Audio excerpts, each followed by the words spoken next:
Hey you guys. Okay, so I'm going to recount the dream that I had about the second dream I had had about the trucks. I was supposed to have done it yesterday, but I just didn't have enough time. I got really busy, and so then I got like super sleepy. Like it was very strange. It just a restful peace came over me, and y'all, I was out like a light. So anyway, that's kind of puzzling. So I'm here now to recount the dream, and I talked about how it kind of gave a hint that there would be a lot of paranormal activity, like an extreme increase. And yeah, we did receive that like at the start. We did see that before the trucks started doing the Freedom Convoy, I think is what they call it, what they're calling it.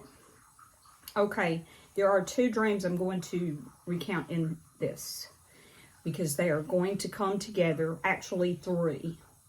I'll buzz through them really quick like. Okay, so the one about the increased paranormal activity will come first. Okay, so I was in this church. It wasn't the church that the building I normally go to. This was a different one. I had never seen this one before. It was more of like the old style church buildings that you would see. And so it looked more like one of those really big old Presbyterian churches, kind of eerie looking, So we were in there, and the church, it was with the church that I presently go to, and the pastor was standing there with me, but the pastor was 25 years younger. I didn't know that pastor back then, but he did look about 25 years younger, and I recognized him because of his face. His face kind of remained the same. It doesn't look much different. So we were standing there. Me and him was moving these church pews, and we were loading them up in the back of a truck. And he had a pickup truck. I don't know what he really drives. Kind of makes me think to check and see, just see if he's got a pickup truck. But it was a 4-door pickup truck. So the scene suddenly changed where me and him was lifting up a church pew. I knew, based on the feeling from that building was haunted. The place was haunted. I mean, it had a whole lot of spiritual stuff going on, and it wasn't good.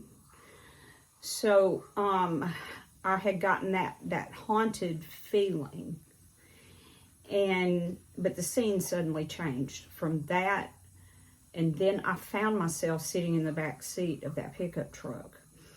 This is kind of creepy and weird.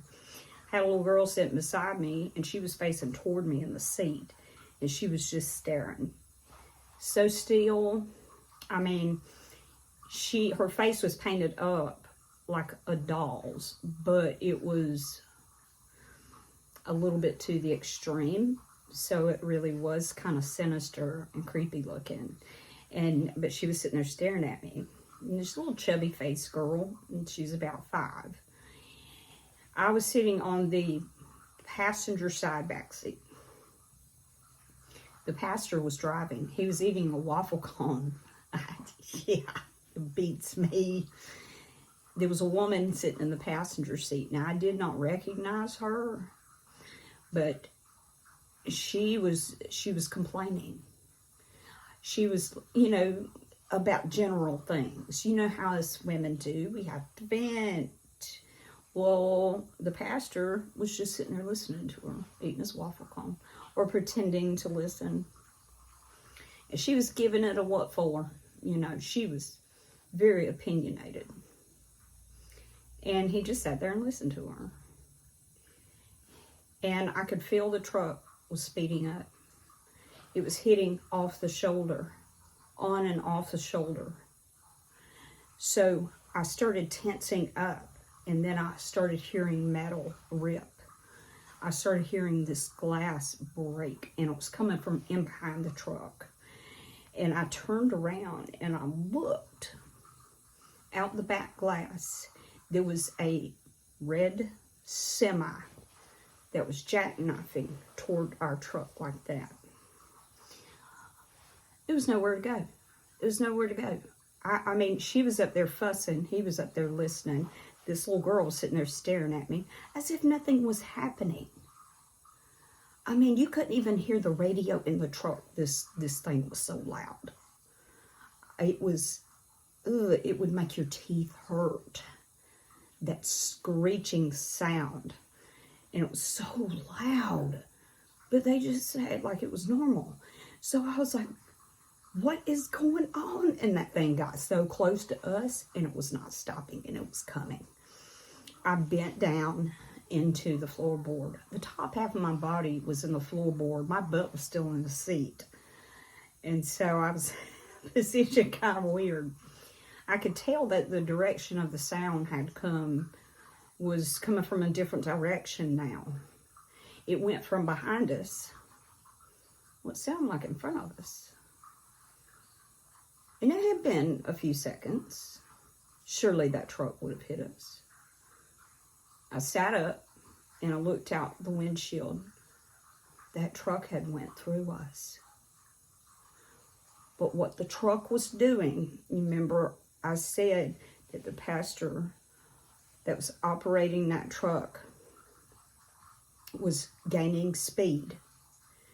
Now he had like a not a feeling of rage, but a feeling of aggravation, sheer aggravation coming off of him when the truck started gaining speed and going off the shoulder. So he was driving reckless, right? So what that big truck did was that it kept us from hitting the cars in front of us. It moved all that out of the way. I started pitching a fit.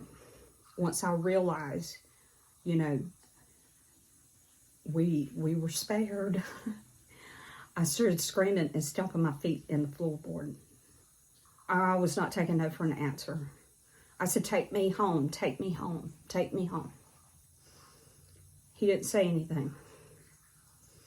So I got louder, just in case he didn't hear me. Or he's trying to block me out. He said nothing.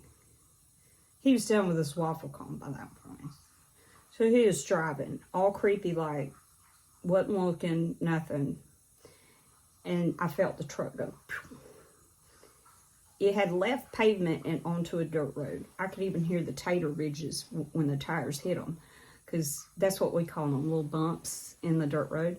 And they'll come in a sequence and real close together. And if you go too fast over them, it'll make the vehicle slide like this. So you have to be careful on some of these dirt roads here in Alabama. And so he hit those tater ridges, and the truck started going like this, and all of a sudden he just slammed on brakes. And I seen the field to my right and all the trees, and I thought, what? Where are we at? And I looked to my left. It was my ex-mother-in-law's house. When I said, take me home, that's where he took me. All of these cars were parked outside of her house. Nobody ever visits her. Nobody. Her own kids don't even visit her. I mean, they may stop in for Christmas morning. Just every so often to keep guilt away. Or to make them not look like they have abandoned her. But they have. They have. She has had friends in the past that she's made that helps take care of her. And I wasn't aware of all of her major health issues that she has come to have now. Because it's been like 5-6 years since I've seen her. And I had this dream and I was telling my daughter about it. I said, I don't know why all those people would have been parked there. She said, Mom, she's not doing good. She's not going to live much longer. I said, what? She said, nobody's taking care of her. But anytime she would get a friend that would help her with her daily, activities and things and would help her, they would make fun of them or harass them and run them off. And Ruth, that's her name, that she would be alone again. When I say that my husband, his name was Cain, and he was just like Cain. Yeah, the whole family was. There's something about the name. It's like cursed or something. I don't know. It's crazy, but that's the way that they are. But she's a good woman. I would have killed to have had a mother like her. I even told them this. They got mad at me because I would get ticked off and would say something to them. She's not going to be here forever. Have you even thought of that? But I spent as much time with her as I could when I could. And so, but I pray for her all the time. But from the way it looks, and all this stuff, and that concluding the dream, this is going to be something that will take place in the midst of all that stuff. That those vehicles will be parked there for a reason. Yeah, she's not going to be with us much longer. But we are going to lose loved ones through what is about to happen. So that's something that we'll have to be prepared for. Be prepared for. But to be absent in body is to be present with the Lord. So we've got to keep our minds on the prize. I'm having to add this in because there was a couple of things that I left out of the first dream. Okay, and plus something new to add. I did not get this until I started playing back the video, to kind of trim it a little bit. And so I didn't get it until then. And I automatically started hearing it as I was listening to myself recount the dream. And it's so odd. Gosh, it's so odd. But anyway, the two pieces that I forgot to mention is that the woman that was sitting in the front seat, sitting in the passenger seat with the pastor. Now see, I done some Facebook stalking. I had to do investigating to see who this woman was. She had to have been real, right? It ended up being his wife, but about 25 years younger. And she was a lot slimmer then. Her hair didn't have gray in it and stuff. So, yeah, it was her. The little girl.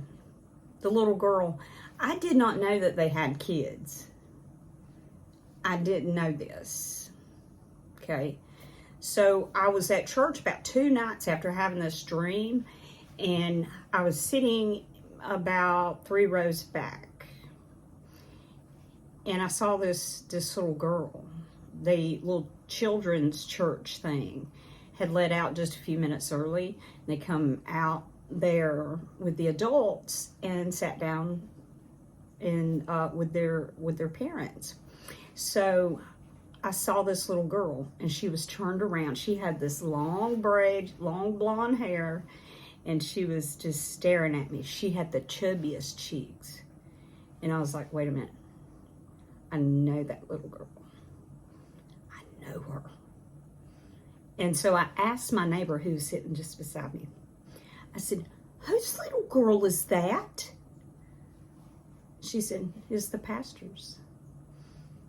And I was like, shut your mouth. So that's how the Lord confirmed the dream. Yes, hold fast to this, because you're going to need it. And so the thing that I heard, now as soon as I went over the part where the truck came off of the pavement and onto the dirt road, as soon as, you know, I heard myself say, take me home. Take me home. I started hearing like this song out of it. I thought, is that really a song? Is that a song? So I took it to Google. Take Me Home lyrics. It is Take Me Home, Country Roads by John Denver. It says, Almost Heaven, West Virginia, Blue Ridge Mountains, Shenandoah River. Country roads take me home to the place I belong. Driving down the road, I get a feeling that I should have been home yesterday. Yeah, that's sad. Why I'm just now receiving this, I don't know. I'm assuming it wasn't time before, because it wasn't for the lack of the ability to be able to hear it. But all this stuff starting to come to pass now, yeah, gives us an idea of some sort of timeline. But like, from what I gathered, the trucks and stuff, the trucks is just a vessel to move stuff out of the way. Who can stop them trucks? Who can really stop them? Come on now. You better get your big boy britches on if you're going to stop a bunch of them. So anyway, enjoy the rest of the video. So the other dream that goes with this, and we're starting to see it now, and you'll see even more of it. It's fixing to get stronger. It's just gotten started. Is where I had seen all of the children. They were down at the bottom of the mountain. I called it the Holy Mountain, but it's like where the Israelites had piled up at the bottom of the Mount Sinai, and Moses went up on top of Mount Sinai to have a meeting with God. And so it's kind of like that.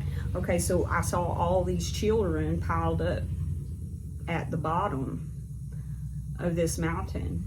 They all have masks on, and you could feel the feeling of, and you can tell it by, I mean, just, it's got a certain feel. They will have an attitude. You can see it written all over their face of being fed up, not living in fear anymore. It's just like, you know, making a dog live in fear. Once they figure out they got teeth, it's on. And so it's like that. So they started walking up the mountain. They pulled the mask off their face, threw it down on the ground, and stomped on it and kept going. Nothing could stop them. And That was it. That was all of that one. That was it. And then there was the other one where I was told I had to lay on one side and faced with Biden. I represented the people of the nation, and I rotated back toward a little girl, a child of God, and the Lord was standing behind her. So that one was like super telling. And I ended up adding up the days. And I done another video on this, the turning point, I think. Whenever I added up the days, it ended up being January 6th of this year. So after January 6th is when we started seeing the showdown. That's when it began, is after January the 6th.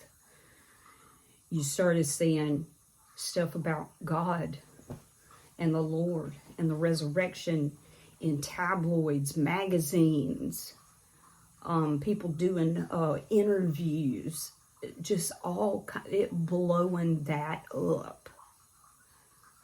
And then we started seeing it in other ways. We even started seeing, you know, some of the politicians stepping up. Like, we're not taking this crap anymore. What are you trying to do? And then we had the truckers step up. Who was shocked by that one? So there's more to come. There is more to come. I have had a dream about, I want to say it's going to be the man of lawlessness. It is a man who dresses himself in white. Dresses himself in white. So, my theory is, y'all, I have thought about this. My theory is that he's going to be a rabbi. The Antichrist will be a rabbi. Because, I mean, that's about the only way they gonna deceive the Jewish people into letting somebody set up shop in the temple. Am I right? A well-respected rabbi, I would think. That's just my thoughts on it. So, anyway, yeah, all this stuff is lining up. Not for sure what we got coming after this. I really don't know. I know the show we're gonna get out of Trump is gonna be funny as crap, y'all. You know, better get y'all's notebooks and pens ready. Because we're gonna see all kinds of crap hit the fan. Did y'all see the response out of Kay Ivey? He's talking about, my grandma used to tell me, if you ain't got nothing nice to say, don't say anything at all. Well, here's what I gotta say about Joe Biden. And she went,